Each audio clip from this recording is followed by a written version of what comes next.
मित्रांनो नमस्कार. मी बांदिवडे गावातील पालियावाडीत आलो आहे पावनाई देवीच्या पाया पडायला. ही आंब्याची कलमं पहा कशी लावलेली आहेत गाववाल्यांनी. ही सगळी आंब्याची कलमं आहेत. हे बघा, ही बघा.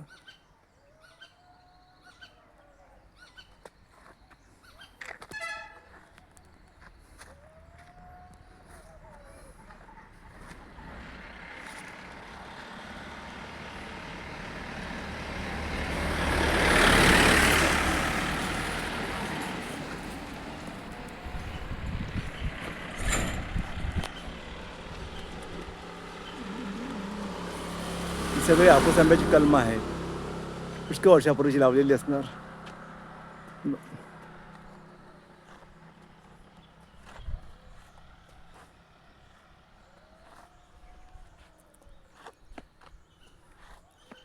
ही एप्रिल मेला याचे आंबे धरणार. सगळी झाडं ही हापूस आंब्याची आहेत. संपूर्ण झाडं ही हापूस आंब्याची आहेत. पुढे माडाची आहेत आणि सुपारीची झाडं लावली आहेत.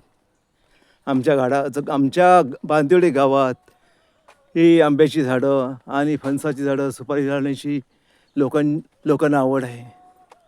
हे उंच भागावर आहेत, म्हणजे पालियावाडीत डोंगरमाथ्यावर, त्यामुळे ही झाडं जगतात.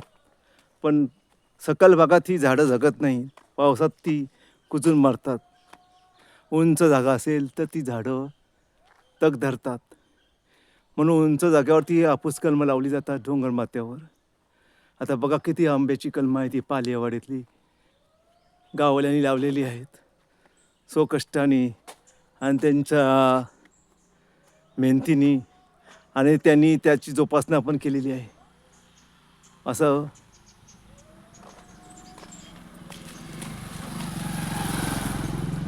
हे सगळं हापूस आंब्याची कलमं, नारळाची बागा.